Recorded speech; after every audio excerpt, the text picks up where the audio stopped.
안녕하세요. 연합인포맥스 선임기자 워싱턴의 전재규입니다.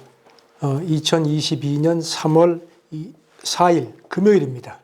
지금 시끄럽습니다. 다들 아시겠지만 전 세계 금융시장이 지금 계속 오리무중인 그런 측면인데, 특히 채권 시장이 더 바짝 긴장하는 거 아닌가 싶습니다. 파월 연준위원장이 어제 미국 하원 금융위원회도 그렇고 오늘 새벽에는 또 상원 금융위원회에서 또 발언을 했는데 확실하게 속내를 드러냈습니다. 그리고 또 처음으로 연준이 진작에 인플레 대처를 했어야 했다는 그런, 사실상 그동안의 인플레 정책에서 자기들이 오류를 했다는 걸 사실상 처음으로 시인을 하기까지 했습니다. 이런 표현을 했죠. 상원 증언에서 3월 FOMC에서 25bp 올리는 것을 지지한다. 그리고 그래도 인플레가 계속 잡히지 않으면은 한 번 혹은 그 이상의 회의에서 더 큰 폭, 물론 50bp라는 표현을 쓰지 않았지만 50bp 그런 것도 검토할 수 있을 거라는 걸 아주 강하게 시사를 했습니다. 여기 더해서 대차 대조표 축소에 대해서도 3월 FOMC에서 진전을 기대한다. 이렇게 또 덧붙였습니다. 그러니까 이제 채권 시장이 바짝 쫄았습니다.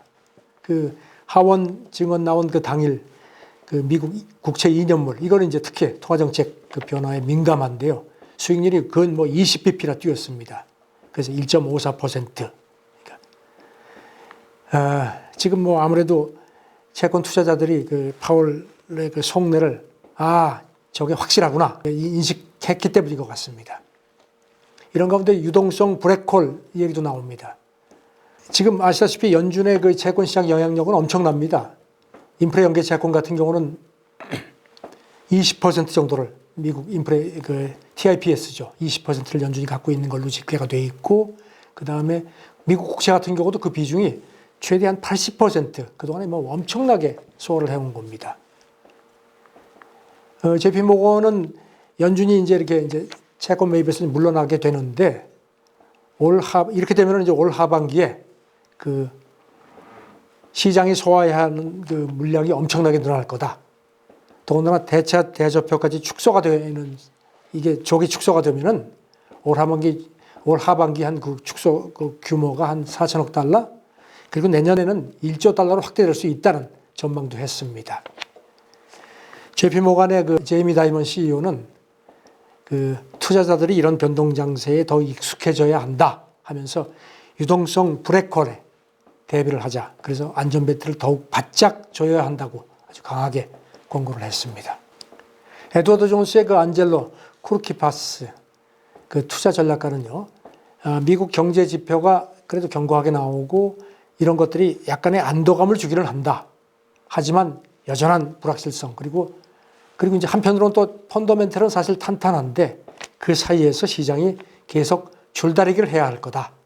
그리고 자기가 보기에는 시장이 대략 한 10%가량 하락해 조정 국면에 들어왔는데, 이런 상황에서 밸류가 정상화되고 있다는 점이 시장을 일부 지지하는 것 같다. 하지만 상황은 여전히 매우 유동적이다. 그래서 롤러코스터 장세가 계속될 거니까 대비를 하라고 그렇게 충고를 했습니다.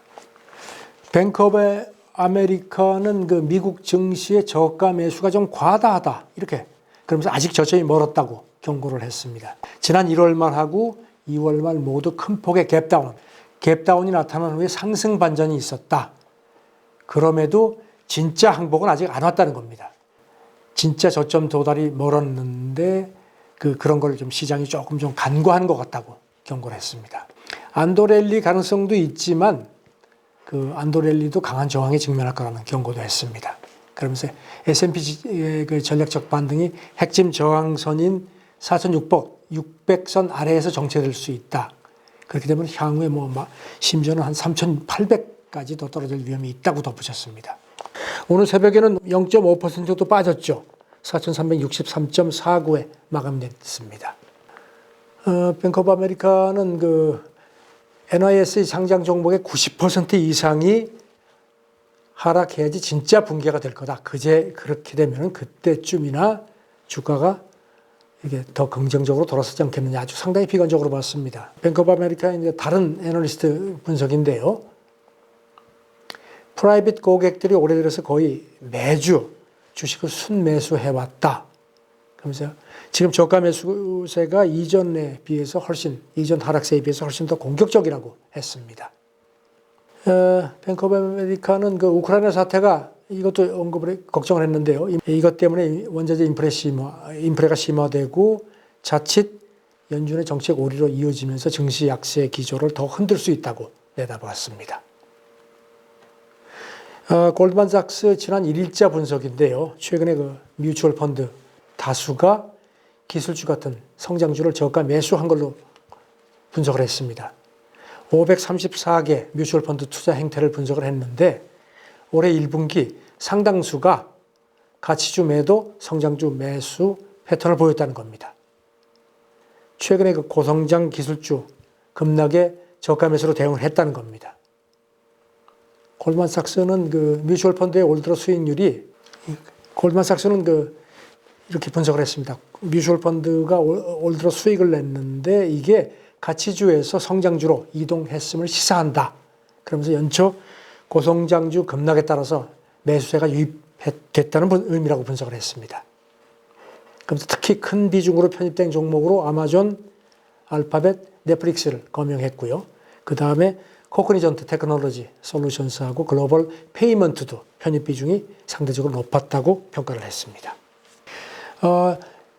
최근에 미국 경제학자 공동 보고서가 하나 나온 걸 비즈니스 인사이더가 전했는데요. 뱅크 오브 아메리카, 도이체방크, 모건 스탠리, 시카고대, 위스콘신 대학 수석 경제학자들이 낸 보고서를 인용을 했습니다. 연준이 코로나 때문에 정책 기조를 바꾼 것이 자칫 잘못하면 미국을 새로운 침체로 밀어넣을 수 있다는 우려를 했다는 겁니다. 이 보고서는요, 연준이 코로나 대유행 때문에 경제를 봉쇄한 지 5개월이 지난 다음에 새로운 정책 기조를 전환한 점을 상기시켰습니다.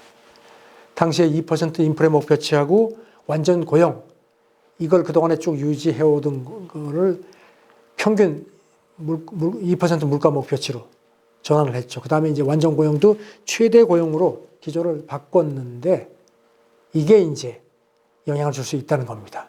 그러면서 보고서 기조는 이렇습니다. 고용이 개선된다고 해도 그 심각한 침체 기조하에서는 빠른 속도로 되돌림이 가능하다는 겁니다.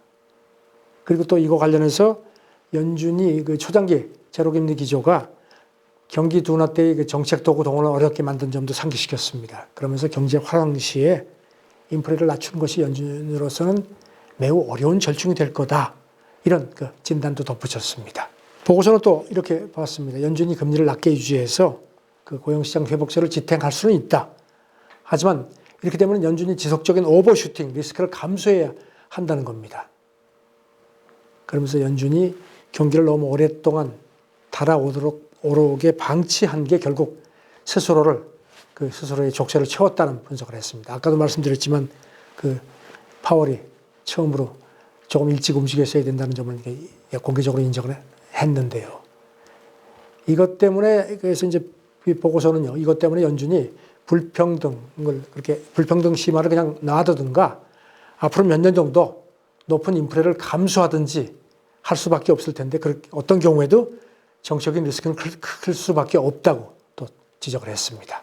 월가 자산관리사 AD 데이비슨이라는 곳에서 월가의 기관 투자자들이 이제는 암호화폐 투자를 주도하기 시작했다고 평가를 한 그런 보고서를 냈는데 이걸 월스트리트저널이 게재를 했습니다. 저널은 코인베이스 글로벌 집계를 인용했는데요.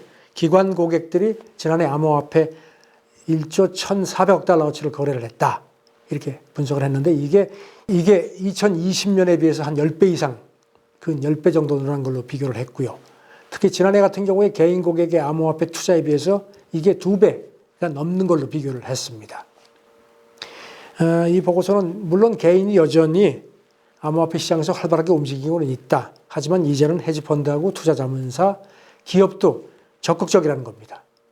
암호화폐 ETF를 취급하는 발키리 펀드 CEO 얘기인데요. 과거와는 암호화폐 시장 패턴이 완전히 달라졌다고 했습니다. 이런 시장 패턴 변화는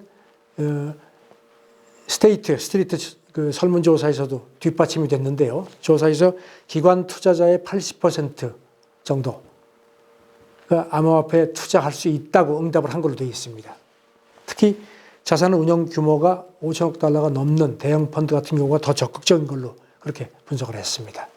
그리고 또 대형 펀드의 약 3분의 2 정도가 암호화폐만 담당하는 전문가를 배치한 걸로 나타났습니다. 월스트리트저널은 그 전문 투자가 늘어나면서 최근 몇 년 사이 암호화폐가 빠르게 시장의 그 주류 종목이 됐음을 의미한다는 그런 그 분석도 덧붙였습니다. 지금 뭐 도대체 이 형세가 어떻게 가느냐, 참 곳곳에 그냥 그저 안개만 잔뜩 끼었습니다. 전문가들도 도대체 모르겠다 뭐 이런 얘기를 하는데, 그래서 그런지 UBS가 사람들이 전문가들이 모른다고 하니까 AI를 돌려가지고 분석을 한 보고서를 오늘 새벽에 내놨습니다. 이게 좀 도움이 되실지 모르겠습니다. 이걸 좀 정리를 해서 전해드릴게요. CNBC가 이걸 전했는데요. 세 가지 시나리오를 내놨습니다. 그 우크라이나 사태가 조기에 좀 이렇게 해결될 수 있다는 그런 시나리오. 그 다음에 긴장이 이 상태로 계속 장기화되는 것. 그리고 훨씬 더 악화되는 경우. 이 세 가지 시나리오를 내놨는데요. 이거를 이제 S&P 지수 전망치하고 연결시켰습니다. 첫 번째, 조기 긴장 완화 시나리오에서는 6월 말이 되면 S&P 지수가 한 4,800 정도. 지금 이제 오늘이 4,360선이니까요. 그 정도로 받고 12월 말이 되면은 한 4,750선으로 조금 더 가라앉을 걸로 그렇게 봤습니다. 섹터를 또 이렇게 추천을 했는데요. 유망 섹터가 상반기에는 금융주하고 운송주를 추천을 했습니다. 그리고 하반기에는 방산주, 금융주. 이게 이제 가장 최선의 시나리오였습니다. 두 번째 시나리오, 긴장이 지속되는 경우 2월 말까지 S&P 지수가 4,550 정도, 그리고 12월 말에는 4,620으로 조금 오히려 올라갈 걸로 그렇게 봤고요. 상반기 유망 섹터가 에너지, 방산, 제약, 통신주를 추천을 했고요. 하반기에는 유틸리티, 식음료, 소매, 금융 같은 걸 추천을 했습니다.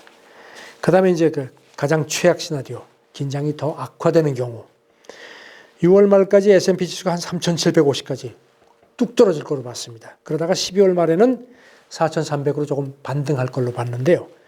이 시나리오, 그러니까 세 번째 시나리오, 가장 최악 시나리오에서는 유망 섹터를 상반기에는 방산, 에너지, 원자재 짐작하실 겁니다. 그 다음에 하반기에는 유틸리티, 소프트웨어, 금융을 추천을 했습니다. 지금 오늘 새벽에 S&P가 러시아 신용 등급을 CCC 마이너스, 이게 이제 지급 불능 가능성이 있는, 그야말로 디폴트 직전 단계까지 더 떨어뜨렸습니다. 월스트리트저널은 이런 가운데 러시아가 채권 이자를 98년 이후 처음으로 주지 못할 가능성도 높아졌다는 그런 보도도 오늘 새벽에 내놨고요. 지금 무디스는 러시아가 현 2분기 GDP가 38% 위축될 거다. 올해 전체로는 마이너스 7%까지 봤는데요. 자, 러시아 경제 전망은 지금 뭐 일제히 아주 깜깜합니다. 자정 굉장히 불안정하고 변동성이 큰 상황입니다. 더욱더 정신을 바짝 차려야 될 것 같습니다. 감사합니다.